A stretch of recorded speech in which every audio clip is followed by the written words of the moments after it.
ఇంట్లోంచి బయటకు పొమ్మంటున్న ప్రభావతికి దిమ్మ తిరిగే షాక్ ఇచ్చిన రోహిణి. ఇదంతా ఎలా జరిగిందో వీడియో ద్వారా చూసేద్దాం. వీడియోని ఎక్కడ స్కిప్ చేయకండి, చివరి వరకు చూడండి. అండ్ అలాగే ఛానల్ని మీరు ఇప్పుడే విజిట్ చేస్తున్నారు కదా, సో వెంటనే సబ్స్క్రైబ్ బటన్ని క్లిక్ చేసి పక్కనే ఉన్న ఆల్ బటన్లో ట్యాప్ చేశారంటే మీకు నేను పెట్టే ప్రతి వీడియో నోటిఫికేషన్ రూపంలో వస్తుంది. ఇక పెళ్లిలో అయితే ఊహించినటువంటి విషయమే జరిగింది. ఎందుకంటే ఎవరైతే దొంగలొచ్చారో వాళ్ళిద్దరూ కూడా చాలా జాగ్రత్తగా మీనా, బాలు కళ్ళు గప్పి కామాక్షి నగలెత్తుకుపోతూ ఉండగా మీనా అయితే ఆపుతుంది.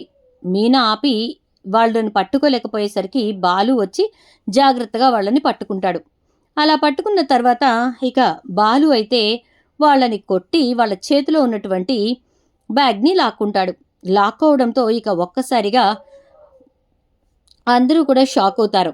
ఎందుకింత గొడవ జరుగుతోంది ఇక్కడ అని చెప్పి చూస్తూ ఉండేసరికి ఇక వెంటనే అక్కడున్న వాళ్ళంతా వాళ్ళు దొంగలంట, దొంగతనం చేసుకుని తీసుకుని వెళ్ళిపోతున్నారంట అని చెప్పేసరికి ఇక ఒక్కసారిగా షాక్ అయిపోతారు. అక్కడ ఉన్నవాళ్ళు గబగబా బయటకు వచ్చి చూసేసరికి ఇంకా అక్కడ గొడవ జరుగుతూ ఉంటుంది. అలా జరుగుతున్నటువంటి గొడవకి కారణం బాలు అని చెప్పి తెలిసి వీడెక్కడుంటే అక్కడ గొడవ జరుగుతూనే ఉంటుంది అంటుంది ప్రభావతి. ఇక నగలన్నీ దొరికేసరికి రంగారావు అయితే ఇక బాలుతోటి, మీరు చేసిన పనిని నేను పెళ్లికొడుకు మేనమామకు చెప్పాను, ఆయనైతే మిమ్మల్ని సన్మానించుకోవటానికి ఎలా వస్తున్నాడో చూడు అని చెప్పి చూపించేసరికి ఒక్కసారిగా అందరూ అటు చూస్తారు. చూసేసరికి ఇంకేముంది, అక్కడ మాణిక్యం వస్తాడు. ఒక్కసారిగా అందరూ కూడా ఇతను అంటే పెళ్లికొడుకు మేనమామ మాణిక్యం అని చెప్పి చెప్తాడు. మాణిక్యం తలెత్తి ఎదురుగా ఉన్నటువంటి బాలుని చూసి ఒక్కసారిగా షాక్ అవుతాడు. అక్కడ బాలుతో పాటు ప్రభావతి, సత్యం అందరూ షాక్ అవుతారు. ఇక వాళ్ళేనా అసలు మెయిన్ క్యారెక్టర్ రోహిణి అయితే డబుల్ షాక్. ఇదేంటి ఈ మనిషి ఇక్కడున్నాడు అని చెప్పేసేసి ఏం చేయాలో అర్థం కాక అలా చూస్తూ ఉండిపోతుంది రోహిణి అయితే. ఉండేసరికి ఇక వెంటనే ఏంటండి మాణిక్యం గారు అని అంటే, అది బాబు మీరు మీరు అంటూ ఉంటే, అదేంట్రా సత్యం ఆయనకి మీరు ముందే తెలుసా అంటే, ఎందుకు తెలీదు, చాలా బాగా తెలుసు అని చెప్పని అంటూ ఉంటాడు ఇక సత్యమైతే. ఈలోపు మాణిక్యం అది అది కాదులేండి, నేను వెళ్తాను అంటూ ఉండగా, ఎక్కడికి వెళ్తారు, మీరు సన్మానిస్తానని వచ్చారు కదా, మరి సన్మానించాలిగా అంటాడు రంగారావు. ఇక ఇలా ఇక్కడ డిస్కషన్ జరుగుతూ ఉండగా అక్కడికి ముంబై ముఖేష్ కూడా వస్తాడు. ముంబై ముఖేష్ ఏం జరుగుతోంది, ఏమైంది అని అడిగేసరికి, అబ్బే ఏం లేదు సార్, జస్ట్ మాట్లాడుకుంటున్నాం అంతే, ఇతను పెళ్లి కొడుకు సంబంధించిన అతను, సో అతనితో మాట్లాడుతున్నాం అని చెప్పని అనేసరికి, ఓ అలాగా, సరే అయితే మీరు మాట్లాడుతూ ఉండండి, నేను ఇప్పుడే వస్తాను అని చెప్పి ఆయన వెళ్ళిపోతుంటే, లేదు లేదు కూర్చోండి అంటాడు బాలు. ఒరేయ్ ఎందుకురా, ఇప్పుడు ఆయన ముందు గొడవ అవుతుంది అంటాడు మనోజ్ అయితే.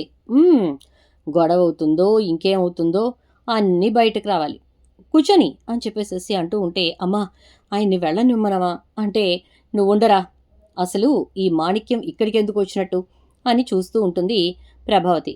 ఈలోపు ఇక మాణిక్యం అయితే, అమ్మా నేను వెళ్తున్నాను అని చెప్పని అంటాడు.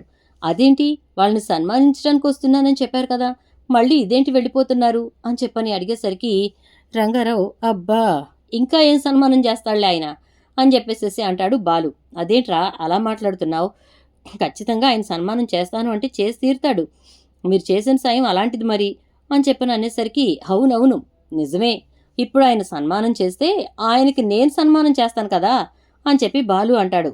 అదేంట్రా అలా మాట్లాడుతున్నావేంటి, ఎందుకు అలా మాట్లాడుతున్నావు నువ్వు అని చెప్పి రంగారావు గట్టిగా అడిగేసరికి, ఇంకేముంది బాబాయ్ నీకు ఇంకా అర్థం కాలేదు, సారీ ఇంకేముంది మావయ్య నీకు ఇంకా అర్థం కాలేదు అని అంటాడు. ఏంటి అర్థం కాలేదు అని చెప్పానంటే, అతను ఎవరనుకుంటున్నావు, మా పార్లర్ అమ్మ ఉంది కదా అని చెప్పని అంటే, రోహిణి ఏమైంది అంటే, ఆ పార్లర్ అమ్మకి మేనమామ అని అనగానే ఒక్కసారిగా షాక్ అవుతాడు రంగారావు అయితే.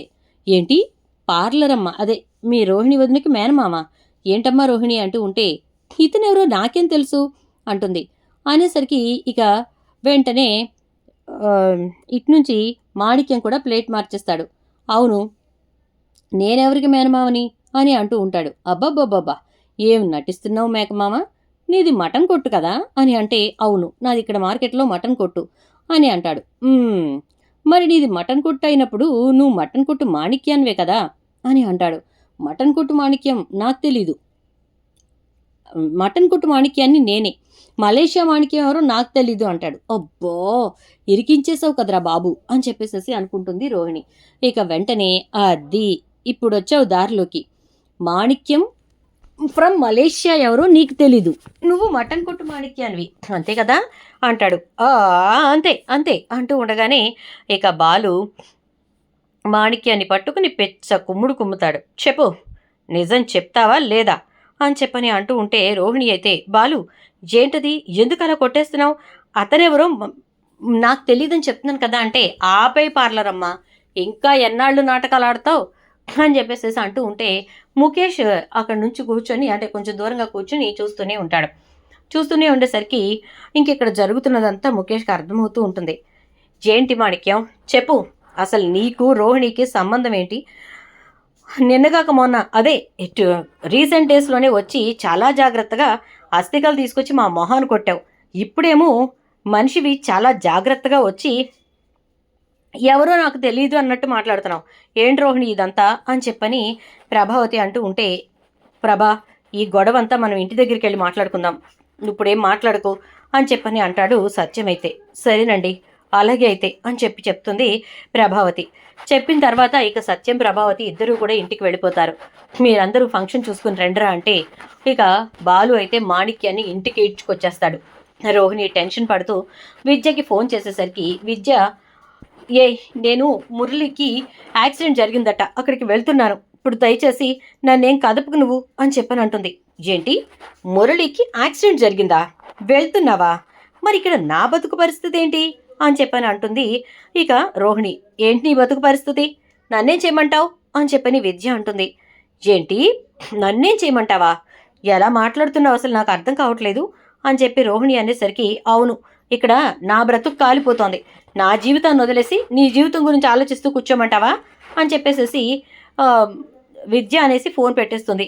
ఏమైంది దీనికి, ఇది ఇలా హ్యాండ్ ఇచ్చిందేంటి, అసలు మాణిక్యం ఇక్కడికి రావడం ఏంటి, నాకు ఏం అర్థం కావట్లేదు అనుకుంటూ రోహిణి అనుకుంటూ ఉంటుంది. ఇక ఫంక్షన్ అయిపోయిన తర్వాత అందరూ ఇంటికి వెళ్తారు. వెళ్ళిన తర్వాత ఇక అక్కడ పట్టుకుంటుంది ప్రభావతి.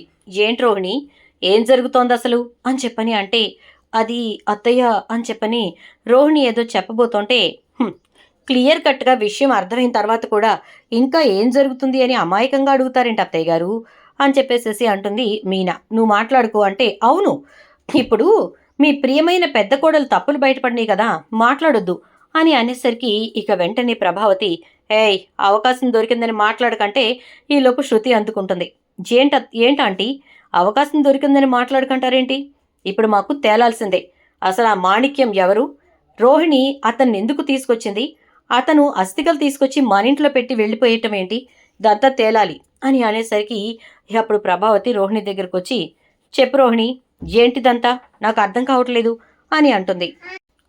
కనేసరికి, చెప్పు రోహిణి, ఏంటిదంతా, అసలు ఏంటి నీ కథ, రోజుకొకటి పూటకొకటి ఎప్పుడు ఏదో ఒకటి బయట పడుతూనే ఉంటుందా, నువ్వు అసలు పర్ఫెక్ట్గా ఉండవా అని చెప్పని అంటే, అత్తయ్య గారు అనవసరంగా నన్ను అపార్థం చేసుకుని మాట్లాడుతున్నారు అంటుంది. చాలు, ఏం జరిగిందో నాకు విషయం అర్థమవుతోంది, కానీ నువ్వు ఇంకా దాచిపెట్టే ప్రయత్నం చేయకు అని అంటూ ఉంటే శృతి వెంటనే, అది అలా గట్టిగా అడగండి, అసలు ముందు రోహిణి ఏంటో తన కథ ఏంటో బయటపడాల్సిందే అని అంటూ ఉండగా ఇకప్పుడు మాణిక్యాన్ని నుంచోబెట్టి, చెప్పరా, నిజం చెప్పు అంటాడు బాలు.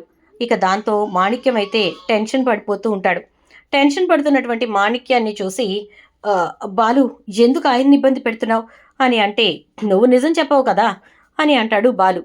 నేను నిజం చెప్పడం ఏంటి బాలు, నిజం చెప్పడానికి ఏముంది చెప్పు అంటే, మాణిక్యం ఎవరు, ఏంటి కథ అని అంటే ఇక అప్పుడు మాణిక్యం అయితే, బాబు, మా అబ్బాయి మీ ఇంటి అమ్మాయి పెళ్లి చేసుకుంటున్నారు, ఇంకా మన మధ్యన దాపరికాలు ఉంచటం అలాగే అబద్ధాలు చెప్పడం కరెక్ట్ కాదు, నేనే అన్ని నిజాలు చెప్పేస్తాను అని చెప్పి ఇక మాణిక్యం అయితే వెంటనే విషయం మొత్తం చెప్పేస్తాడు.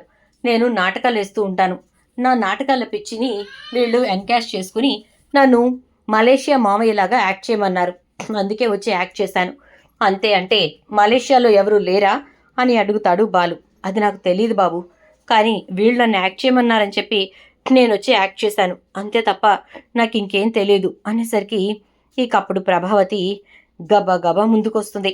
ప్రభావతిని చూసి బాలు అయితే అయిపోయింది పార్లరమ్మ పనివాడ అని అనుకుంటూ ఉంటాడు. ఈలోపు ఇక సత్యం వచ్చి ప్రభా ఆగు అంటే లేదండి, ఇది నా నమ్మకంతో ఆటలాడింది, ఇది నన్ను పిచ్చిదాన్ని చేసి వెర్రిదాన్ని. ఇక వెంటనే మాణిక్యం మాటలతో ప్రభావతి చెప్పు రోహిణి ఏంటి కథంతా అని అంటూ నీకు ఎవరూ లేని మలేషియాలో ఎవరో ఉన్నట్టుగా నాటకమాడుతూ ఇంతకాలం నువ్వు ఎందుకు మోసం చేశావు అని చెప్పని అంటుంది. అత్తయ్య గారు అది కాదు, ప్లీజ్ ఆంటీ నా మాట వినండి అని ఏదో చెప్పబోతుంటే చిచి నీలాంటి దాని మాట వినడం అనేది అస్సలు జరగదు. ఎందుకంటే ఇప్పటి వరకు నేను నిన్ను నమ్మి ఎంత మోసపోయానో నాకు అర్థమైంది. చాలు, ఇప్పటి వరకు చెప్పిన అబద్ధాలు చాలు, ఇప్పటి వరకు చేసిన మోసము చాలు.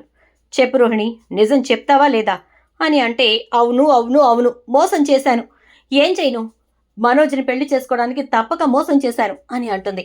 అవునా, అయితే ఇక నువ్వు ఈ ఇంట్లో ఉండడానికి వీల్లేదు, నడు బయటకు నడు అంటే నేనా బయటకా, ఎందుకు నడవాలి అంటుంది రోహిణి. అయితే ఒక్కసారిగా షాక్ అయిపోతుంది ప్రభావతి. ఏం మాట్లాడుతున్నావు నువ్వు అని అంటే అవును నేనెందుకు బయటికి నడవాలి, వెళ్తే గెలితే మీరు వెళ్ళండి అంటుంది. నేను వెళ్ళాలా, ఏం మాట్లాడుతున్నావే అని అంటే మరి నేను ఆల్రెడీ పోలీస్ స్టేషన్లో కంప్లైంట్ ఇచ్చే ఉంచాను, ఎందుకన్నా మంచిది ఏ రోజైనా ఉపయోగపడుతుందని అంటే కంప్లైంటా, ఏమనిచ్చావు ఎందుకు ఇచ్చావే అని అంటే ఏ రోజైనా నిజం బయటపడినప్పుడు మీరు ఇలాంటి సిచ్యువేషనే నాకు తీసుకొస్తారని నాకు తెలుసు, అందుకోసమే నేను మీ మీద వరకట్నం కేసు పెట్టే వచ్చాను. మాట్లాడితే మలేషియా అంటోంది, డబ్బు అంటోంది, నన్ను డబ్బుల కోసం పీడించుకు తింటోంది అని చెప్పి అక్కడ కంప్లైంట్ పెట్టొచ్చాను. పోలీసులకి ఇప్పుడు ఫోన్ చేసి చెప్పినా కంప్లైంట్ ఓపెన్ చేస్తారు, మిమ్మల్ని వచ్చి అరెస్ట్ చేసి తీసుకెళ్తారు అంటుంది. ఏంటి నన్ను నన్ను అరెస్ట్ చేయిస్తావా అని అంటుంది ప్రభావతి. ఏ మీరేమైనా గొప్ప కాదు కదా, మిమ్మల్ని అరెస్ట్ చేయించడం పెద్ద పనేమీ కాదు, పోనీలే కదా అని చెప్పేసేసి నేను ఎక్కడికక్కడ తగ్గి ఊరుకుంటుంటే మీకు ఎలా ఉంది, నన్ను ఇంట్లోంచి బయటికి పొమ్మంటారా, నేనెందుకు పోతాను, నాకేం అవసరం పోవడానికి, పోతే గీతే మీరే పోండి. మనోజ్ నీకు కూడా ఇదే చెప్తున్నాను, మీ అమ్మ మాట విని నన్ను వదిలేయాలని కానీ, నన్ను పోలీసులకు అప్పగించాలని కానీ, నాతో కాపురం చేయకుండా విడాకులు ఇవ్వాలని కానీ ప్లాన్ చేశావంటే నీ మీద కూడా కేసు పెడతాను జాగ్రత్త అని అంటే మనోజ్ వెంటనే ఏం మాట్లాడుతున్నావు రోహిణి, అసలు ఏంటిదంతా అంటే నాకు ఆస్తి లేదు కానీ నాకు నువ్వు కావాలి, ఏం చేయమంటావు, అందుకోసమే ఈ నాటకం ఆడి జాగ్రత్తగా నిన్ను పెళ్లి చేసుకోవాల్సి వచ్చింది అని అంటుంది. ఆ మాటలకి బాలు మీరు ఏవన్నా పడండి కానీ మధ్యలో మాయమ్మనెందుకు పిచ్చిదాన్ని చేశారు అని అంటాడు. ఏంటి బాలు ఇప్పుడు మీ అమ్మ సైడ్ తీసుకొని ఇక్కడ గొడవలు పెట్టాలని చూస్తున్నావా అంటే నీ గురించి గొడవలా, అసలు నీలాంటి దాని గురించి మాట్లాడుకోవడమే అనవసరం. ఎరా మనోజ్ చాలా బాగుందిరా నీ పెళ్ళి నీ పెళ్ళం నీ కథ అని చెప్పని అంటూ ఉండేసరికి ఇక అప్పుడు మనోజ్ అయితే వెంటనే రోహిణి ఇది పద్ధతి కాదు అని చెప్పని అంటాడు. అంటే నాకు ఇది పద్ధతే మనోజ్, నేను నీతోటి ఉండాలి అంటే నేను ఇలాగే ఉండాలి, మన ఇద్దరము హ్యాపీగా ఉండాలి అంటే ఖచ్చితంగా ఇలాగే చెయ్యాలి అనుకున్నాను, చేశాను అంతే అని చెప్పని అనేసరికి ఇక మనోజ్ ఏం మాట్లాడలేక సైలెంట్గా అలా చూస్తూ ఉండిపోతాడు. ఇక అలా చూస్తున్నటువంటి మనోజ్ వంక బాలు చూసి ఇక ఎంతేరా నువ్వు, అమ్మని కూడా ఎదురికిస్తోంది, అమ్మని కూడా పోలీసులకు అప్పగిస్తానంటోంది, అసలు ఏం ఆలోచిస్తున్నావో ఏంటో తెలియట్లేదురా మనోజ్ అని అంటే మనోజ్ ఇక వెంటనే రోహిణితోటి మా అమ్మని పోలీసులకు అప్పచెప్తానన్న నువ్వు ఇంట్లో ఉండడానికి వీల్లేదు అంటాడు. చూసుకో నేను ఇల్లు కదరాలంటే నువ్వు జైల్లో ఉంటావు అని చెప్పి పైకి వెళ్ళిపోతుంది. తను ఇంకెవరు ఏం చేయలేరు, ఆల్రెడీ తను చాలా గట్టిగా ప్రిపేర్ అయ్యి ఉంది. ఇంకా ఎన్ని రహస్యాలున్నాయో ఈవిడి గురించి బయటపడటానికి, అన్నీ బయటపడ్డ రోజున అప్పుడు అత్తయ్య గారికి కళ్ళు తెరుచుకుంటాయి అని అంటూ ఉండేసరికి ఇక అప్పుడు సత్యం వచ్చి అందుకే ప్రభా దూరపు కొండలు నునుపు చాలా చక్కగా మనకి నున్నగా ఉన్నట్టు అనిపిస్తాయి కానీ వాటి వెనక ఉండే కథ వేరుగా ఉంటుంది అని చెప్పి పెద్దలు చెప్తూ ఉండేవారు. నీకు అది అర్థం కాలేదు, అర్థం కావడానికి చాలా టైం పట్టింది, అది నీకు అర్థమయ్యేసరికి పుణ్యకాలం పూర్తయిపోయి ఎక్కాల్సిన రైలు జీవితకాలం లేట్ అయిపోయింది, మనోజ్ గారి జీవితం బలైపోయింది అని చెప్పని అనేసరికి ఇక ఒక్కసారిగా ప్రభావతి షాక్ అయిపోతుంది. ఏం చేయాలో అర్థం కాని పరిస్థితి. గట్టిగా మాట్లాడితే తను వెళ్ళి జైల్లో కూర్చోవాలి, ఇంకా గట్టిగా మాట్లాడితే మనోజ్ వెళ్ళి జైల్లో కూర్చోవాలి. రోహిణికి ఎలా చెక్ పెట్టాలో అర్థం కాక ప్రభావతి ఆలోచనలో పడుతుంది. మరి ఇప్పుడు ప్రభావతి రోహిణిని ఏ రకంగా కట్టడి చేస్తుంది, ఏ రకంగా ప్రభావతి రోహిణి విషయంలో నిర్ణయం తీసుకుంటుంది, రాబోయే ఎపిసోడ్స్లో చూద్దాం. వీడియో నచ్చితే లైక్ చేసి షేర్ చేయండి, ఛానల్ సబ్స్క్రైబ్ చేసుకోండి, పక్కనే బెల్ ఐకాన్లో ఆల్ ట్యాప్ చేయండి.